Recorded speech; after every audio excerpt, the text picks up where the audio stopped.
सदगुरु श्री कबीर साहेब की जय।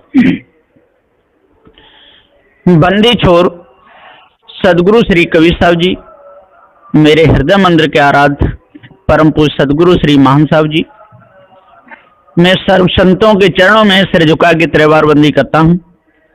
बोलिए श्री सदगुरुदेव की जय। पंच ग्रंथी पंचकोश में यहाँ पर द्वितीय प्राणमय कोश में क्रम नंबर 15 तक और टीका पूर्ण हो चुका है। अब मैं आगे इसका कुछ विस्तार रूप में कहते हुए प्रकाश डालूंगा। जो भी इस भेद को समझेगा, निरखेगा, परखेगा तो उसका उद्धार कल्याण होगा और हृदय की कालमा जरूर छूटेगी। अब मैं यहां से आगे ग्रंथ को बढ़ा रहा हूं। श्याम रक्त रंग कमल प्रकाश, मार्ग विहंगम भक्ति तन दास।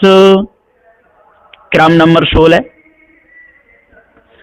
प्रथम रंग पीत रक्त था और दूसरा श्याम रक्त है। रंग कमल का प्रकाश है। एक मार्ग पिपील था और दूसरा मार्ग विहंगम है। एक कर्म था, दासातन भक्ति है। इसमें लोग बहुत भूले हुए हैं, लेकिन यहां पर निर्णय में बताना पड़ता है। कंठ में षोडश दल के कमल का और हृदय में काला और लाल मिला हुआ लाल काला वाला कमल पत्र का रंग और ऐसे ही रंग रूप के इष्ट देवता की मूर्ति का स्वरूप आगे सम्मुख में प्रकाश प्रत्यक्ष रूप से ध्यान में देखने में आता है, ऐसा माने हैं। इसी में बड़े बड़े ज्ञानी, बड़े बड़े ध्यानी रहे हैं। इस कोश का रास्ता भक्ति रूप उपासना मार्ग बताया गया है। जैसे पक्षी रात में एक डगाली पर शांत होके बैठ के विश्राम करता है, वैसे ही यहां हृदय में मन ध्येय रूप में स्थिर हो जाता है, ऐसा माने हैं। और फिर दिन होने पर पक्षी उड़ जाता है। शीघ्र ही वेग से जहां तहां पहुंचता है, वैसे ही वृत्ति बाहर होने पर चंचल होना, मानसिक ध्यान से उड़ जाना, बाहर प्रवृत्ति में लगना, सो विहंगम मार्ग है। विहंगम पक्षी को ही कहते हैं। परमेश्वर को सर्वस्व अर्पण करके दासत्व भाव से दास्तान भक्ति करना, अन्न में निष्ठा की भक्ति करना, निष्ठा होनी चाहिए, भाव होना चाहिए, प्रेम होना चाहिए, ऐसा बताते हैं। उसको दासात्व से दासातन भक्ति करना बताया है। अनन्य निष्ठा की भक्ति करना उपासना मार्ग में कहा है। उपासना को ध्यान में हृदय और कंठ कमल का रंग काला व लाल मिश्रित प्रकाश रूप में भासता है, ऐसा इन लोगों का बर्ताव है। और बताते हैं वैसे ही इष्ट देव की कल्पित मूर्ति भी देखने में आती है। वे उस मिथ्याभास को ही सत्य कहते हैं। इसका विहंगम मार्ग है। सो रात में चिड़ियों के शांत हो डाली पर बैठे रहने के सरीखा ध्यानास्थ में वृत्ति का हृदय में स्थिर होना और जागृत होने पर चंचल होना, ऐसा माने। फिर ईश्वर के दास भाव से नवधा भाव भक्ति करके भक्त लोग मुक्ति होना माने, परंतु सो मन का मिथ्या धोखा ही है। बिना पारग भूले पड़े हैं, धोखे में अपने पूरे समय को निकाल रहे हैं, उनको पारग ज्ञान नहीं है। इसलिए हे भक्तों संतों, पारग सिद्धांत को जरूर समझना चाहिए। इस मिथ्याभास में अपने जीवन को नहीं लगाना चाहिए। धूर्मी कला लोक वैकुंठ, ऋचा वामदेव आकुंठ। एक क्रम नंबर 17 है। सद्गुरुदेव जी पुकार के समझाते हुए कहते हैं कि जो पहली कला थी वो ऊर्मी कला थी और दूसरी धूर्मी कला है। सत्य लोक था, यहां पर वैकुंठ लोक है। अद्वैत ऋचा थी, यहां पर वामदेव ऋचा है, जो गुप्त कहा है। ध्यान में धुआं सरीखा, प्रकाश कोहरा, भाप की नाई देखने में आया, उसी को कल्पना करके ईश्वर की धूर्मी कला माने। अब बताइए वो कोई ईश्वर, कोई क्या धूर्मी कला है और कहां मां ईश्वर है? विष्णु का लोक वैकुंठ है। देह में जहां बैखरी वाचा बंद होके ध्यान में आनंद होता है, उसे तहां वैकुंठ लोक माने है। यजुर्वेद वेद के मंत्र रूप ऋचा में ऐसा कहा है कि गुप्त रीत से संसार में भक्ति करने वाले भक्त लोग पुण्य के प्रताप से स्वर्गादि लोकों में गुप्त रीत से ही देवयान मार्ग से जाते हैं। अब कैसी कला, इनकी उल्टी रीत है, लेकिन यहां पर तो समझाने के लिए सब कुछ बताना ही पड़ेगा। और सब सूक्ष्म भोगों को भोग कर पुण्य क्षय होने के बाद फिर उस लोक से भी गुप्त होकर मृत्यु लोक में वापस आके शरीर धारण कर प्रकट होते रहते हैं। अब जो चला गया फिर आया, शरीर धारण करता रहा, तो ऐसी साधना से क्या फायदा निकला? ऐसा माना है इन लोगों ने। छीड़े पुण्य मृत्यु लोक विशांति, ऐसा कहा है। वही वामदेव ऋचा का अर्थ है। धोखा तो धोखा ही है। प्राण में कोश में धूर्मी कला कहिए, ध्यान में धुआंवत या कोहरे भापवत झीना प्रकाश देख के कल्पना से उसी को ईश्वर का स्वरूप माने, तथा बैखरी वाणी बंद होने पर होने वाले आनंद को ही यहाँ पर वैकुंठ लोक का सुख माने है। और उपासना कांड के वेद की ऋचा रूप मंत्र में कहा है कि जो कोई मृत्यु लोक में गुप्त रीत से परमात्मा की भक्ति उपासना नाम स्मरण अनन निष्ठा से करते हैं, सो पुण्य के प्रताप से देह छूटने के बाद विमान में चढ़ के गुप्त देवयान मार्ग से और स्वर्ग लोक में जाकर वहां पर खूब सुख भोगते हैं। फिर पुण्य क्षय होने के पश्चात पुनः स्वर्ग लोक आदि से लौट के औंधे मुख गिर के पूर्व स्थान मृत्यु लोक में ही आकर शरीर धारण करके उत्तम कुल में प्रकट होते हैं। जब ये ही उत्तम कुल है तो फिर स्वर्गलोक में जाने का क्या मतलब निकला? बेकार की, बिल्कुल बेकार की बातें, झूठी बातें। ऐसा गीता में भी कृष्ण ने कहा है। वही मतलब आकुंठ वामदेव ऋचा का है, ऐसा जानना चाहिए। ये सारी झूठी कल्पनाएं हैं और इनमें लोग भूले हुए।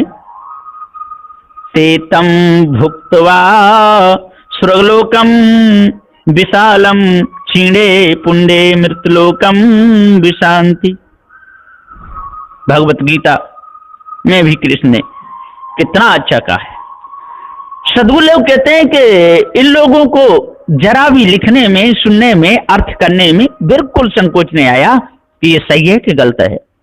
आगे सद्गुरुदेव जी इसका प्रकाश डालते हैं।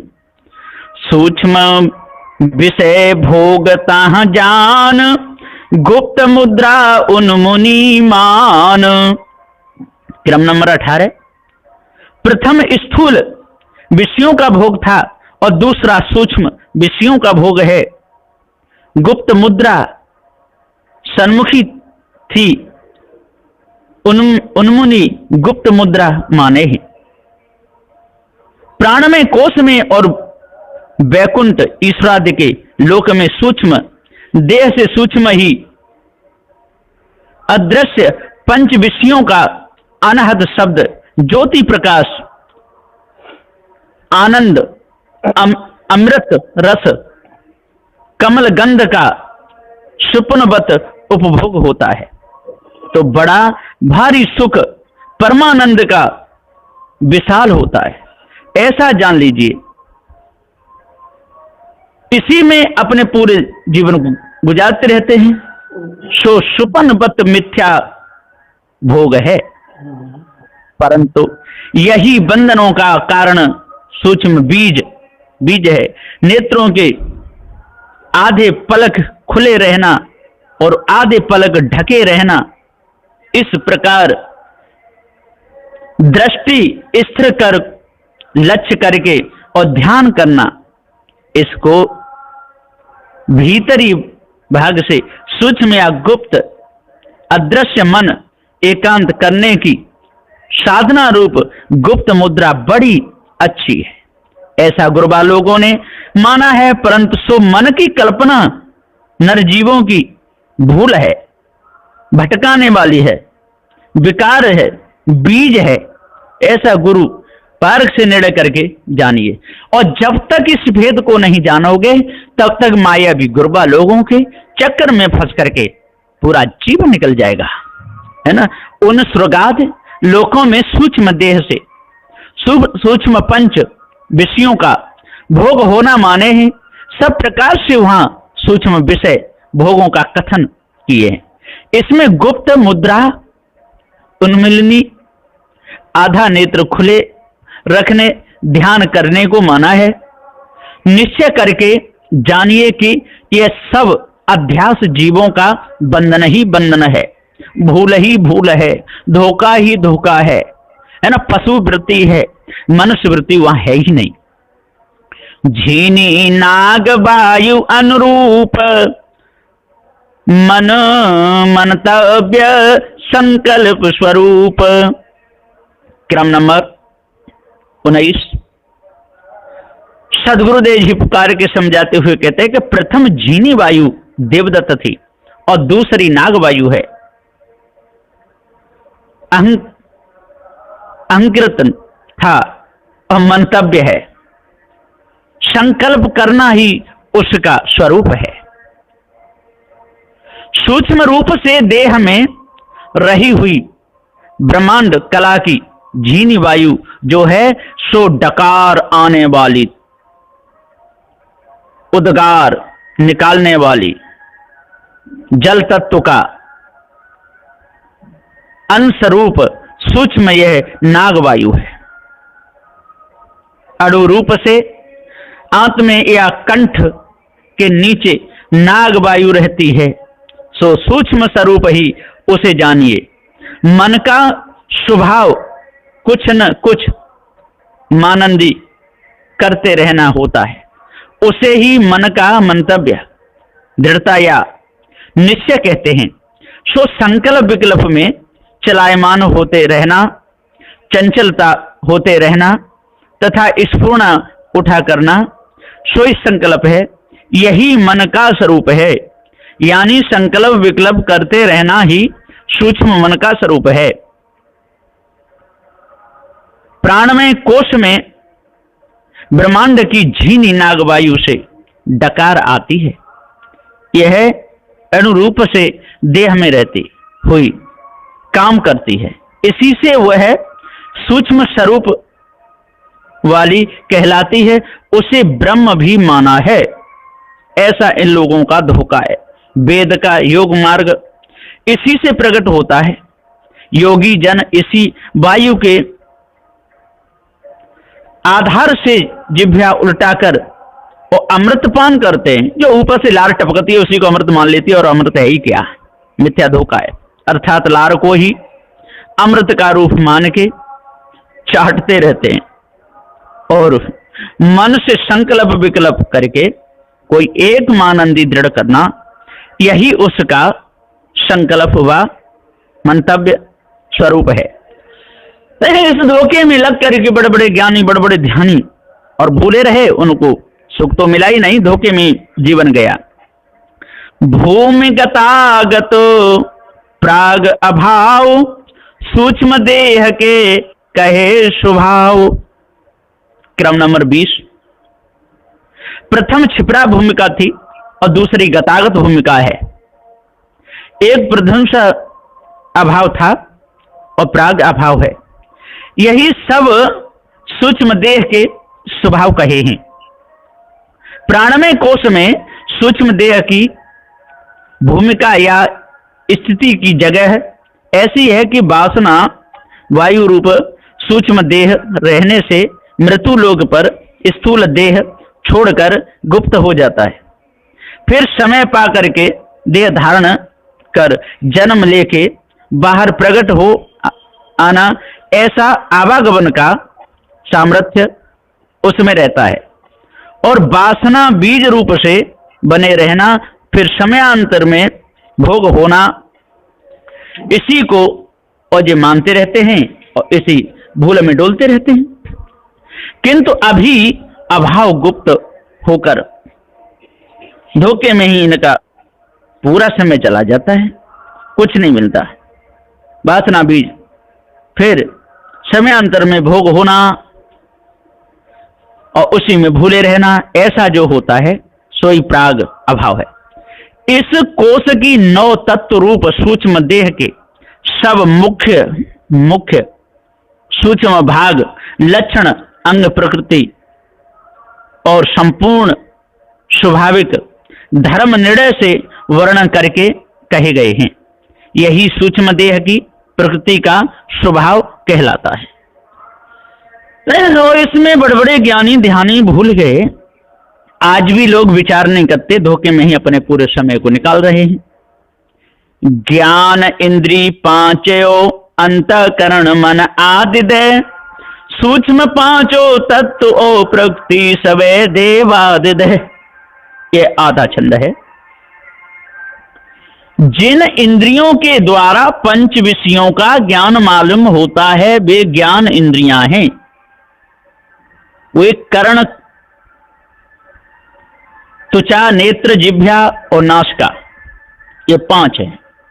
और भीतर के दूसरे अंतःकरण, चित्त, बुद्धि, अहंकार एवं मन इत्यादि समेत एकांत करके उनमें मिला दीजिए तथा पांचों तत्वों के सूक्ष्म भाग रूप शब्द, स्पर्श, रूप, रस, गंध, ये 5 विषय और उन्हीं 5 तत्वों की सूक्ष्म देह की 25 प्रकृतियां तथा 14 देवता इत्यादि सूक्ष्म भाग, उन सभी को इस प्राणमय कोश में मिला दिया गया है।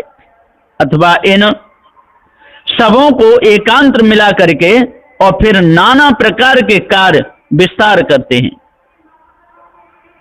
प्राणमय कोश के सारांश में 5 ज्ञानेंद्रियां, श्रोत्र, त्वचा, चक्षु, रसना, नासिका है और अंतःकरण, चित्त, अहंकार, मन, बुद्धि, इन्हीं को करके इसी में भूले रहते हैं। और 5 तत्वों के सूक्ष्म 25 प्रकृतियों इसी में लगे रहते हैं। अब इसमें बताइए कौन सी इनकी साधना है और क्या मिलेगा इनको? तेज तत्व की 5 प्रकृति, सोई 5 ज्ञानेंद्रियां ऊपर लिखी हैं। जल तत्व की 5 प्रकृति, तो 5 विषय सदुदेव ने पूरे बताए हैं। और पृथ्वी तत्व की 5 प्रकृतियां, मुख, हाथ, पांव, लिंग और गुदा है। ऐसे एक एक तत्व के 5-5 भाग मिलके 25 प्रकृतियां बताई हैं। 5 मृग, 25 मृगनी, 3 में 3 सिंगारे, अपने अपने रस के भोगी, चर्रे न्यारे न्यारे, जतन बिन मृगन खेत उजाड़े। और क्या, खेत तो उजड़ेगा ही उजड़ेगा। व्यवहार देवन सूक्ष्म कीना, देखो हृदय विचार के, यम जाल खान कलेश है, प्रेताद यौन संचार के। क्रम नंबर 21। यहां पर सदगुरुदेव जी कहते हैं कि सूक्ष्म तत्व प्रकृति इंद्रिय गोल को द्वारा जीव की सत्ता से शरीर में जो देखना सुनना चलना फिरना नाना कार्य करना इत्यादि तरह से अपने अपने कार्य में प्रकृतियों का चलना, यह व्यवहार स्वयं हो रहा है। परंतु उसको गुरबा लोग क्या कहते हैं कि 14 देवताओं की शक्ति से ही इंद्रियों के कार्य होते या हो रहे हैं। ऐसी इन मायावी गुरबा लोगों की भूल है। जब ये देवता देह में प्रवेश करते हैं तभी व्यवहार होता है। ऐसा कल्पित कथन का मिथ्या वर्णन भ्रमक लोगों ने किया है और भी कर रहे हैं। ग्रंथकर्ता कहते हैं, अब हे जिज्ञासु मनुष्य, अपने अंतःकरण या हृदय में आप लोग इस बात को विलक्षण कर यथार्थ सत्यासत्य का विचार विवेक करके और पारख दृष्टि खोलकर देख लीजिए, तब सांच झूठ की पहचान आपको भी मालूम पड़ जाएगी। जो जीवों को बंधन में डाले सो यम है। स्त्रियां बंधन में डालें तो स्त्रियां यम है, और पुरुष बंधन में डालें तो पुरुष यम है। जो भी बंधन में डाले वो यम है। यहां पर भक्ति भ्रमकों की झूठी है। गुरबा लोगों का जमाया हुआ विषय जाल और बेदाद कल्पित वाणी और जीवों को फंसाने का बड़ा जाल बंधन है। उस जाल में फंसे हुए तामसी लोग भूत प्रेत देवता सिद्ध इत्यादि को अलग अलग खानी में देहधारी शक्तिमान मान के कल्पना में पढ़कर उनकी उपासना भक्ति भावना करते रहते हैं। अतः शरीर छूटने पर वे सब जड़ाध्यासी जीव नाना योनियों में जाके गिर पड़ते हैं। उसी जड़ाध्यास वासना को लेकर के जीव देह से निकलते हैं और संचार और चलन गति से, और वायु की सवारी तो है ही है प्राणवायु, और चले जाते हैं। फिर पशु पक्षी उस मजात खानियों में जाकर कर्मानुसार देह धर के नाना कष्ट कलेश त्रैतापाद दुख भोगने को मिलता है। और मिलेगा ही क्या, वही अध्यास ही 3 खानियों में क्लेश भोगने का कारण बीज है। उसी से 4 खानियों में जीव दुख भोगते रहते हैं। शांति कभी नहीं मिलती है, धोखे में ही पूरा समय और निकल जाता है, कुछ भी नहीं मिलता। इस झूठी कल्पना में बड़े बड़े ज्ञानी बड़े बड़े ध्यानी भटक भटक करके मर गए। स्थूल सो सूक्ष्म अंग है, उलट पलट अरुझाए, शब्द कला हुए परखले, नहीं तो यम पुर जाए।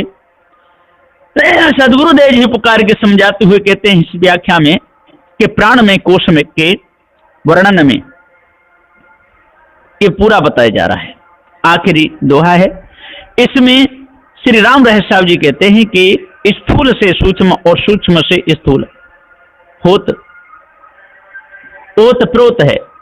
जैसे बीज से वृक्ष और वृक्ष से बीज उत्पन्न होता है, होता रहता है, वह अभिन्न एक ही अंग या भाग विभाग माना जाता है। स्थूल देह का विकार भाग सब भी सूक्ष्म देह में मौजूद रहता है।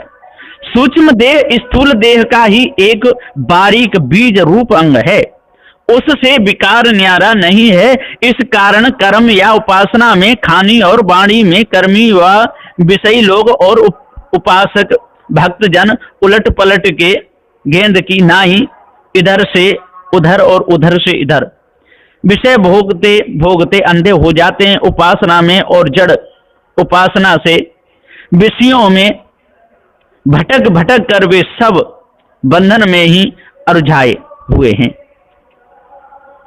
तथा अरुझाए जाने से ही नाना प्रकार के दुख भोग रहे हैं। और किसी को जो ब्रह्मपूर्ण शब्द कला में मोह होता है सो महा अज्ञान में गर्गाप होता है। तभी तो गुरबा लोगों के कहे प्रमाण योग ध्यानादि साधना करते हैं, तब मन पवन की रगड़ होने से वायु में तेज तत्व के होने वाले प्रकाश या आनंद का अनुभव करके उसी भास को जीव ईश्वर का साक्षात्कार या तदाकार स्वरूप मान के महाधोखे में पड़ जाते हैं। वह तो तत्वों का भाग जड़ भास मात्र है, ऐसा बिना पारख जानने में नहीं आता है। अतएव हे मुमुक्षु जीवो, यदि तुम बंधन से और यदि नहीं छूटोगे, इन्हीं बंधनों में ही मौज लेते रहोगे, तो आपको भारी दुखों का और सामना करना पड़ेगा। छूटना चाहते हो तो पार की सदगुरु के शरण में लगना पड़ेगा, पार की सदगुरु की बात माननी पड़ेगी। गुरुमुख वाणी या सार शब्द को मनन करके ग्रहण करो, तब कला कल्पना विषयों को परख कर त्याग करो। सब तो इस बंधन में पड़े हुए हैं, बड़े बड़े ज्ञानी बड़े बड़े ध्यानी, लेकिन आप छूटो, है ना, छूट कर जीवन मुक्त हो जाओ, नहीं तो जड़ाध्यास में बधे हुए नाना योनि गर्भवास में जाना पड़ेगा। इन कैद खाने में ही पूरा जीवन, पूरी अनादिकाल से पड़े हुए इसी कैद खाने में पड़ा ही रहना पड़ेगा, नहीं तो जड़ाध्यास में बधे हुए नाना योनि गर्भवास के कैद में ही चले जाओगे। आज ही छूट जाओ, आज ही इस बात को मान लो, है ना, ये अच्छी बात है, आपके लिए लाभ ही लाभ है, इसमें हानि आपको नहीं होगी। इसलिए ज्ञानी हो ध्यानी हो, अच्छे प्रकार से इस भेद को समझो, और जब इस भेद को आप समझ जाओगे तो गर्भवास में नहीं जाओगे, दुख भोगोगे नहीं मानोगे तो, ऐसा जान लो। और यदि मान लोगे तो सभी प्रकार के दुखों से छूट जाओगे। ये संसार तो दुख में है, बड़े बड़े ज्ञानी बड़े बड़े ध्यानी इसी दुख में ही आनंद लेते रहते हैं, पथरी पत्थरों को पूजते रहते हैं, नदी नालों को पूजते रहते हैं, और धोखे में अपने पूरे समय को निकाल देते हैं। इति श्री मूल पंच ग्रंथि के पंचकोश अंतर्गत द्वितीय प्राणमय कोश का शब्दार्थ भावार्थ सत्य निर्णय यथार्थ पारख रहस्य बोधनी सर टीका सहित समाप्तम 2। अब यहां से तृतीय चलेगा। अब अपनी वाणी को मैं यहीं पर विराम देता हूं। बोलिए श्री सद्गुरुदेव की जय। जय। साहेब बंदगी साहेब बंदगी साहेब बंदगी।